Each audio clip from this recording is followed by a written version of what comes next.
এই মুহূর্তে আমাদের সঙ্গে একজন অতিথি যুক্ত হয়েছেন। মধুমতি ব্যাংক রোড টু পার্লামেন্টে এই মুহূর্তে যুক্ত রয়েছেন বগুড়া সদর উপজেলা বিএনপির সভাপতি মাফতুন আহমেদ খান রুবেল। মাফতুব আহমেদ খান রুবেল, আপনাকে স্বাগত জানাচ্ছি। আপনি নিশ্চয়ই শুনতে পাচ্ছেন আমার কথা?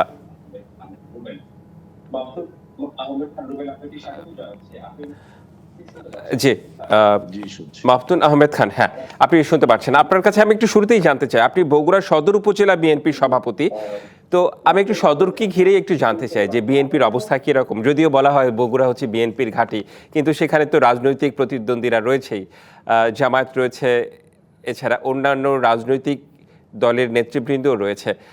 আপনার কাছে একটু বিএনপির আসলে কি অবস্থা বগুড়ায়, সেই সম্পর্কে একটু জানতে চাই।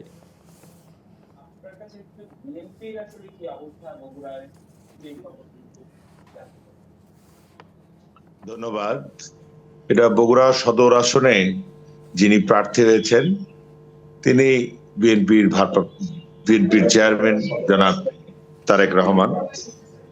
আপনারা জানেন উনি শুধু বিএনপির সম্মানিত চেয়ারম্যানই নন, উনি বগুড়ার মানুষের ভালোবাসা, আবেগ, অনুভূতি সবকিছু মিলে উনি এখানে। আমরা কষ্ট পাচ্ছি, উনি আসার কথা, এখানে আসতে পারেন নাই।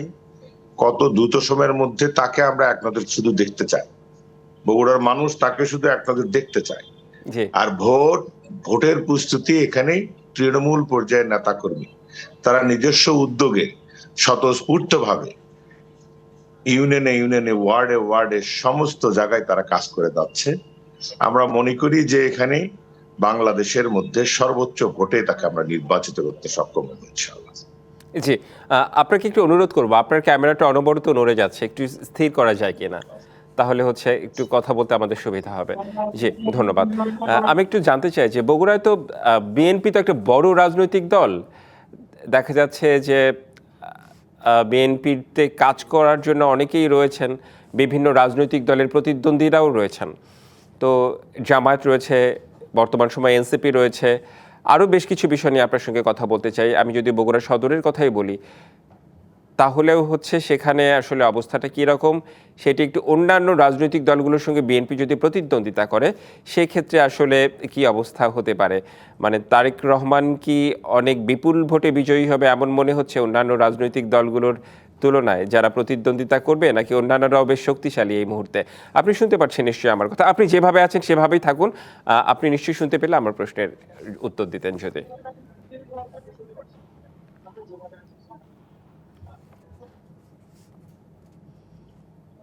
জি, এখানে প্রায় প্রতিদ্বন্দ্বী প্রার্থীরা সবাই এখানে প্রতিদ্বন্দ্বিতা করছে। আমরা তাদের জন্য সবসময় শুভকামনা যে এখানে গণতান্ত্রিক ভাবে নির্বাচিত হবে একজন। আমাদের এখানে কারো প্রতি কোনো হিংসা, বিদ্বেষ বা এই ধরনের কোনো মনোভাবাপন্ন সম্পূর্ণ মানে এরকম আমরা মানসিকতা নিয়ে আমরা কাজ করছি না। সবাই সবার প্রতি শ্রদ্ধাশীল এবং গণতান্ত্রিক মনোভাব নিয়ে আমরা কাজ করছি। তো এখানে আমরা বগুড়ার মানুষ, এটা বিএনপির ঘাঁটি, এটা বলার অপেক্ষা রাখে না।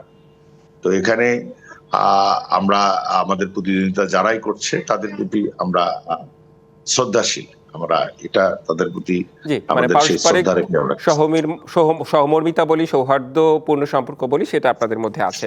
একটু জানতে চাই, আপনি হচ্ছে বগুড়া সদর উপজেলা বিএনপির সভাপতি, তারপরেও বগুড়া সম্পর্কে আপনার মোটামুটি একটি ধারণা রয়েছে। আমি যদি বলি হচ্ছে মাহমুদুর রহমান মান্না যে আসনটিতে দাঁড়িয়েছে, সেই আসনটিতে আসলে প্রতিযোগিতা করতে বিএনপির কি বেগ পেতে হবে?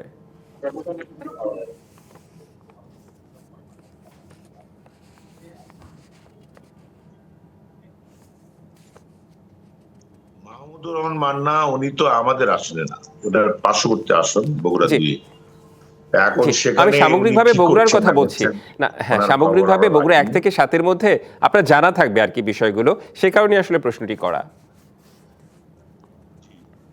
এখন তো ধরেন যে আমি বগুড়া সদর উপজেলা বিএনপি সব, এখন অন্যান্য আসনে তো ওই রকম করে আমি মন্তব্য আমি করতেও চাই না।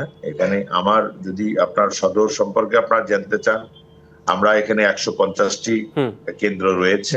150টি কেন্দ্রে আমরা প্রতিদিন আমরা প্রচারণা চালাচ্ছি। আমি এই প্রচারণা থেকে আসলাম, আবার বের হয়ে যাবো। আচ্ছা, এমনি ভাবে আমরা কাজ করছি। এখানে অন্যান্য আসনগুলো নিয়ে ধরেন যে আমার বলাও হয়নি জি, ওইরকমভাবে। বুঝতে পেরেছি। মানে আপনি বগুড়া সদর উপজেলা নিয়ে আসলে বগুড়া সদর নিয়ে আসলে ভালো বলতে পারবেন এবং বলেছেনও বিএনপির জি, জি। সার্বিক অবস্থা। আপনাকে অনেক ধন্যবাদ মাফতুন আহমেদ খান রুবেল যুক্ত হবার জন্য রোড টু পার্লামেন্টে।